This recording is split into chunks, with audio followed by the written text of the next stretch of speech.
பிரார்த்தனை என்பது சத்தமிட்டு கத்துவதோ அல்லது பெரும் சத்தமிட்டு அல்லாஹ்விடத்திலே கேட்பதோ அல்ல.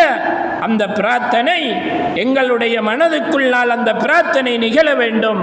எங்களுடைய மனதிலே நாம் செய்த தவறுகளை உணர்ந்து அல்லாஹ்விடத்திலே கேட்க வேண்டும். அன்பார்ந்த சகோதரர்களே, ஜக்கரியா அலைஹிஸ்ஸலாம் அவர்களை பற்றி அல்லாஹ் திருமறை குர்ஆனில் பேசுகிறார்.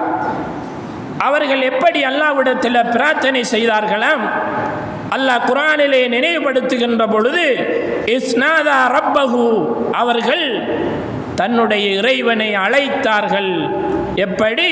நிதா அன் ஹஃபியா, தாழ்மையான முறையில், இரகசியமான முறையில் அந்த அல்லாஹ்வை அவர்கள் அழைத்தார்கள் என்பதை அல்லாஹ் குர்ஆனிலே நினைவுபடுத்தி சொல்லுகிறான். அப்ப இதுதான் ஒரு பிரார்த்தனை செய்வதற்கு, அல்லாஹ்விடத்திலே துஆ கேட்பதற்கு ஒரு அடிப்படையான விஷயம். சகோதரர்களே, இன்றைக்கு ரமலானுடைய மாதம், இன்னும் சில நாட்கள் போகலாம்.